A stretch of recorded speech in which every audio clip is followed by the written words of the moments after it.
In January 1964, Ronald Dominique was born. His parents lived in a trailer park along with baby Ronald and his 5 older siblings, and the family struggled financially throughout Ronald's childhood and teenage years. There wasn't much joy to be found at school for Ronald. Ever since he was a kid, he'd struggled to make friends.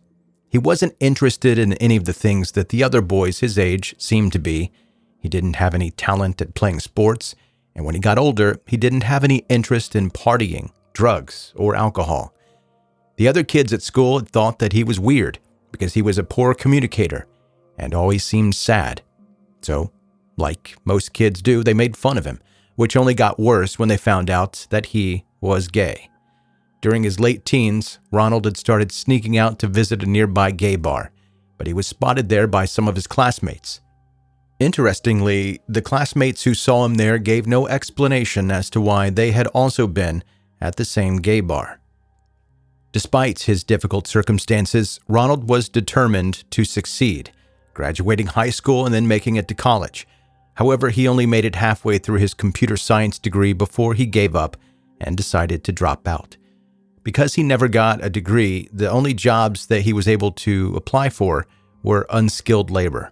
And because he had a problem with authority and never wanted to commit to anything, he struggled to hold down a job at all. In June 1985, Ronald was arrested for the first time, but it would not be the last. The charges against him were for sexually harassing someone over the phone, but he was only made to pay a fine of $75. For almost a decade, he stayed on the right side of the law, getting more minimum wage jobs and then quitting them. During the periods of time where he was unable to support himself, he lived with one of his older sisters, or his mother. The next incident took place in August of 1996, when a partially clothed teenage boy threw himself out of a window of Ronald's sister's home. When approached by concerned neighbors, the boy told them that he had been sexually assaulted by Ronald, who had then tried to kill him before he managed to escape through the window. The victim went to the police, resulting in Ronald's arrest. However, when the time came for the case to go to court, the victim was nowhere to be found. When investigators discovered that they didn't even know the boy's real name, the charges against Ronald were dropped. In July the next year, Ronald found another victim. This time, the boy wasn't able to escape. 19-year-old David Mitchell was hitchhiking home from a family birthday party when Ronald offered him a ride. David's partially clothed body was found 2 days later, dumped in a ditch. When the autopsy revealed the presence of ditch water inside his lungs, but no evidence that he was under the influence of alcohol or drugs, the medical examiner ruled the cause of death was accidental drowning, a decision that David's family strongly disagreed with. For one, David had always been a very strong swimmer, and the water level of the ditch was really low. According to David's father, it was impossible for his son to have drowned in such shallow water unless there was foul play. Also, David's pants had been pulled down, which seemed unlikely to have happened during an accidental drowning. Over the next 5 years, Ronald settled into a pattern. He preferred younger men. His youngest victim was a 16-year-old boy, while his oldest was 46, but he didn't mind whether they were gay or not. The majority of his victims were African American. He located his victims in 2 ways. Either he would approach them in gay bars and invite them home with him, or he would offer them a ride in his pickup truck while they were out walking. He had a few strategies that he'd use to convince men to come home with him, always focusing on offering them things he thought that they could not resist. If they were an addict, he'd offer them drugs or alcohol. If they needed somewhere to stay, he'd offer to let them sleep on his couch. And sometimes he'd tell them that he had a girlfriend and offer them the opportunity to take part in a threesome. Once the victim accepted David's invitation, it always went the same way. He'd take them back to the trailer where he lived and then physically overpower them until he managed to tie them up. Then he would sexually assault them, strangle them to death, and then dispose of their bodies in several remote locations where they would remain undiscovered for days or weeks. In April 2005, investigators began to realize that several of the murder victims were connected. They had started to notice the similarities in the way that these young men were being tied up, assaulted, and strangled. and suspecting that they had a serial killer on their hands, the police departments officially handed over the case to the FBI. By 2006, Louisiana was terrified of the serial killer that had been publicly nicknamed the Bayou Strangler. But for almost 9 years, investigators had been unable to find the killer. Finally, there was a break in the case when a man named Ricky Wallace came forward, claiming that he had been assaulted a few months earlier. He told the police that a man had invited him to come back to his trailer with him, promising that they could have a threesome and take drugs. However, once he got inside the trailer, there was no sign of a girl. Instead, the man asked if he could tie Ricky up, explaining that his mystery girlfriend was into bondage.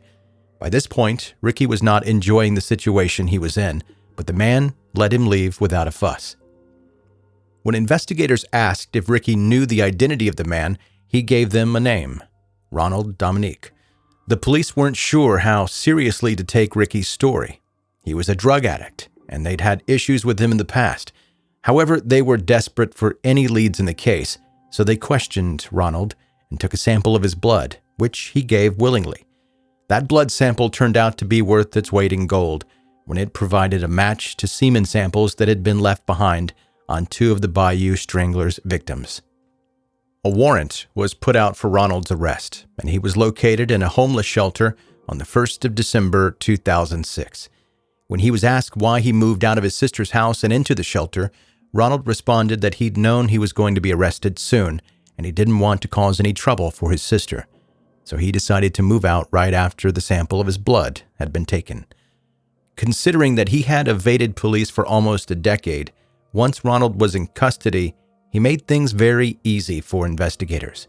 At the police station, he confessed to killing 23 men, confirming his involvement by providing details that had not been released to the public. Despite admitting to being a serial killer, Ronald wasn't entirely willing to take accountability for his actions. He alleged that the men he'd killed had all agreed to be tied up and assaulted because he'd offered to pay them with money or drugs. He claimed that if any of the men had not wanted to be tied up, he'd do exactly what he had done with Ricky Wallace and let them walk free. When investigators asked Ronald his motive for the murders, he admitted that he had just wanted to assault his victims, but he was forced to kill them to prevent them from surviving as witnesses. He claimed his arrest for sexual assault in 1996 had an enormous impact on his mental health, and he refused to spend any time in prison again, even if that meant he needed to kill. Ultimately, Ronald did not succeed in avoiding jail time, but he did succeed in assaulting and killing enough men that he received a sentence of 8 life imprisonment terms without the possibility of parole. Today, he is still behind bars at Louisiana State Penitentiary, where he will remain for the rest of his natural life.